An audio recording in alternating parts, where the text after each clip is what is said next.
So my Phoenix Suns are up 3-1 on the Los Angeles Clippers. Just think about that statement for a second. The Phoenix Suns in the Western Conference Finals are up 3-1 on the Los Angeles Clippers. If you would have said that a year ago, everyone would have thought you were insane. Now, obviously, they are without Kawhi Leonard, so this is not a fully healthy Los Angeles Clippers team. But you know what? It is what it is. So, welcome back to Big Red Weekly, everybody. My name is Daniel, and let's get straight into this game four. This was such a weird game. This was a weird game because the offense in this game was just not there. By this score, the final score was 84-80. The Suns, like I said, the Suns won. They're up 3-1. The offense just wasn't going for either of these teams, obviously, by the score. But there was a lot of great defense played, but there was a lot of open shots that just neither team made. But there were a lot of just great contests in this in this game. The defense in this game was just amazing. But to start out, the Suns were up 10-2 in the first couple minutes. Suns pace, because in game three, when they came back out in the second half, the Suns looked slow. They looked like they were just not. They just didn't look like the Suns team that that we had seen for this past season. But right off the bat, this game four, they came out. They looked faster. They looked smoother than before. And then Clippers were playing pretty good. They were playing some good defense. They were moving the ball, kind of their normal-ish ways, but they were moving it pretty decently. They just weren't hitting their shots. I mean, that's really the only bad thing about them. They just couldn't capitalize on any of their open looks. Final score at the end of the first quarter was 29-20. Great to see Campaign back. Glad to see that his ankle injury wasn't that severe. It's great that he really has come out because Monty Williams can really use a lot of different lineups with him, CP, and Buck.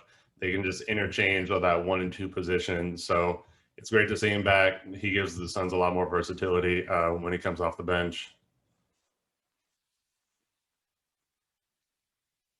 Suns go on a little run, about 39 for a score of 39-26 with about 7.5 minutes left in the second quarter.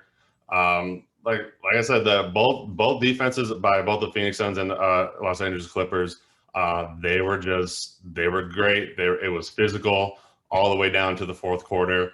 The Clippers just could not get a shot off to save their life. At the end of the first half, it was 50-36.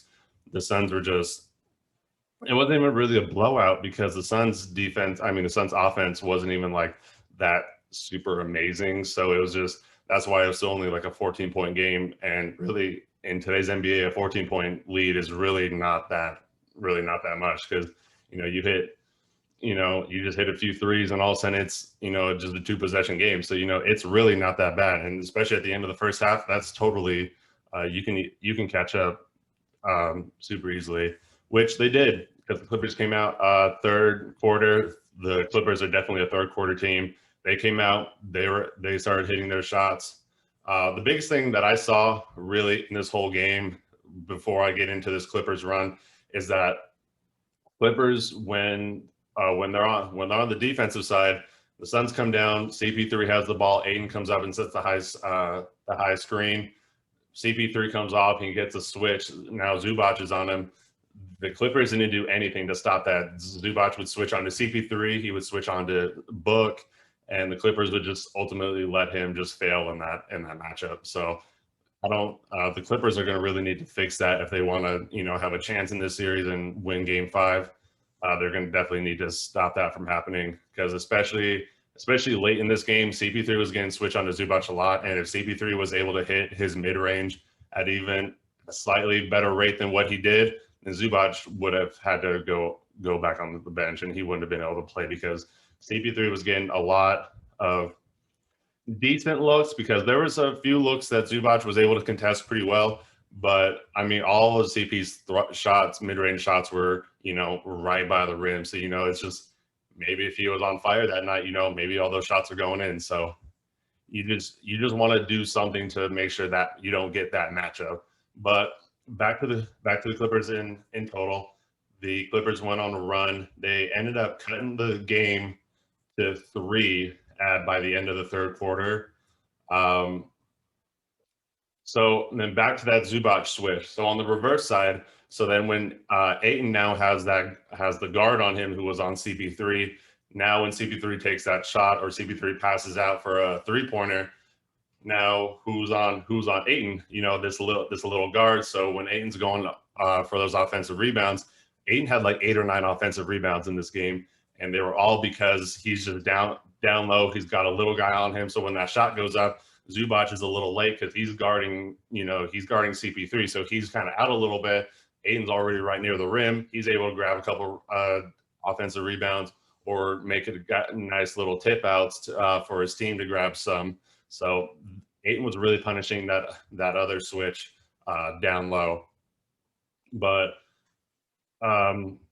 fourth quarter, the lead gets cut down to 1 pretty much. It's for the longest time in this game, nobody scored. It was a score of like 70-71. Their Suns were up 1, and just nobody could score. It was the most stressful thing I've ever seen in my life.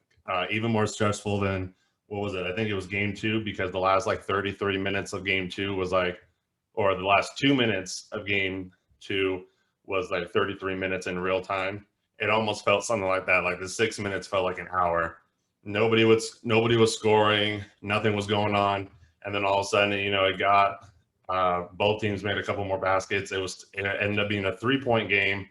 And then, it was like that last minute, both teams started fouling each other. The Suns were up 3. The Clippers, I think they fouled.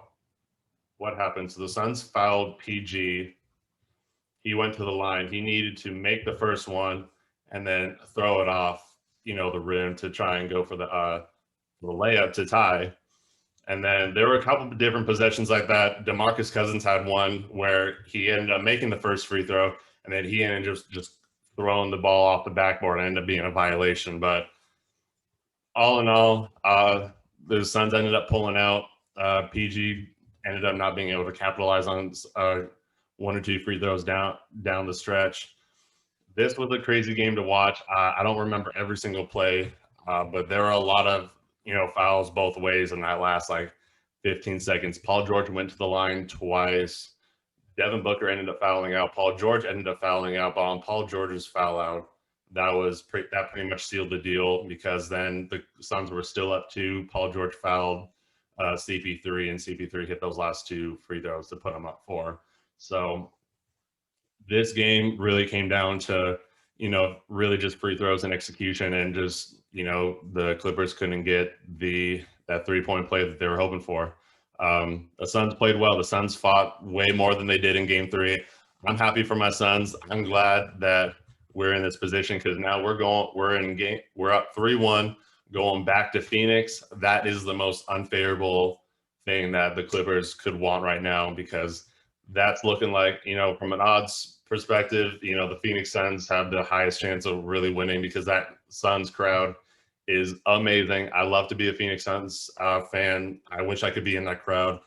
I left Arizona for a while. I had my own personal reasons, but I hope I can get back there soon, because I definitely want to be able to catch the Suns game soon, especially, it'll probably end up happening next season. But real quick before you guys go, I totally forgot that I didn't list any of the, I didn't say any players' final scores, their final stat lines or anything. So just to let you guys know, so Paul George ended up finishing this game with 23 points, 16 rebounds, 6 assists, and a steal. He did not shoot the ball very well. He was 1 of 9 from 3, shot 5 of 20 from field.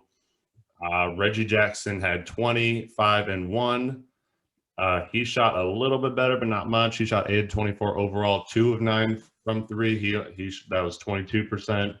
Zubac had 13 and 14. He played a great game for the Clippers. He was 5 of 8. He shot 3 of 4 from the free throw line. Terrence Mann had 12, but that was really the only other significant contribution. Terrence Mann shot again a little bit better. He was 4 or 9 from the field, 1 of 2 from 3. The Phoenix Suns, DeAndre Ayton had 19 and 22. He almost had a 2020 game. He threw in 3 assists and 4 blocks. I was wondering because there was a moment in the third where he was getting a couple blocks. So I totally forgot.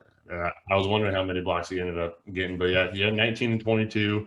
He shot 8 of 14 from the field, so he was efficient. That's 57%.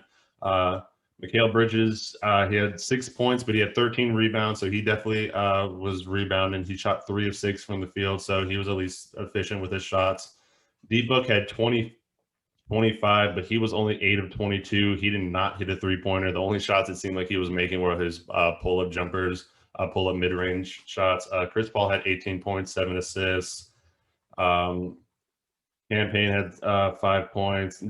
Cam Johnson had 5 points. Those were really the only other contributions. But Chris Paul didn't shoot that well from the field. He was only 6 of 22. If he was hitting his mid-range, like I was saying before, Zubac would not have played. Like if he was at least, I'd say, if he was like 12 of 22, Zubac would not have played as much as he did. But thanks for watching, everybody.